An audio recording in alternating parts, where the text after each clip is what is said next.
স্বাধীনতার 50 বছরে পা দিল বাংলাদেশ। বাঙালির সবচেয়ে গৌরবের দিন আজ। চারদিকে বিজয়ের আনন্দ, রক্তে কেনা বাংলাদেশের পূর্ব আকাশে স্বাধীনতার লাল সূর্য। 9 মাসের মুক্তিযুদ্ধ শেষে ৭১-এর 16 ডিসেম্বর আত্মসমর্পণ করে পাকিস্তানি হানাদাররা। বিজয়ের পতাকা বাংলা ও বাঙালির এগিয়ে যাওয়ার প্রেরণা। প্রণব চক্রবর্তীর রিপোর্ট।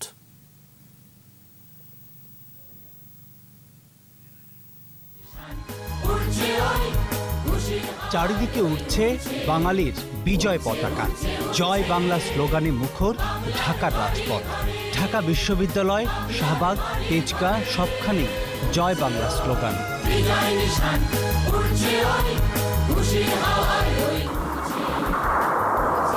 অনেক শহরেই শত্রুমুক্ত করেছে মুক্তিযোদ্ধারা।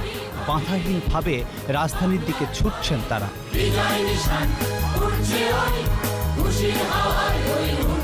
বিজয়ের আনন্দের সাথে প্রিয় স্বজনদের খুঁজে ফিরছে মুক্তিযোদ্ধার চোখ।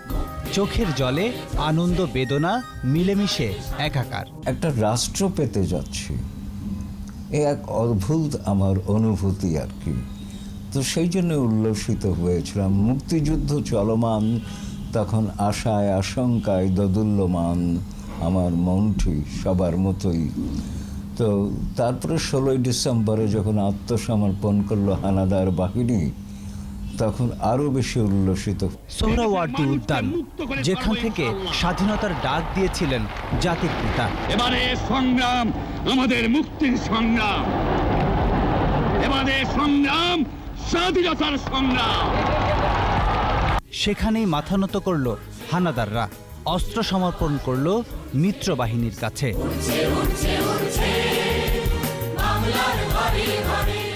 রক্তাক্ত বাংলায় লাল সবুজের বিজয় নিশান। ৭১-এর বিজয় বাঙালির সেরা অর্জন। একটি দেশ, একটি পতাকা, একটি ভাষা, অসাম্প্রদায়িক মানবতাবাদী সকল দেশের সেরা বাংলাদেশ। প্রণব চক্রবর্তী, ২১ টেলিভিশন, ঢাকা।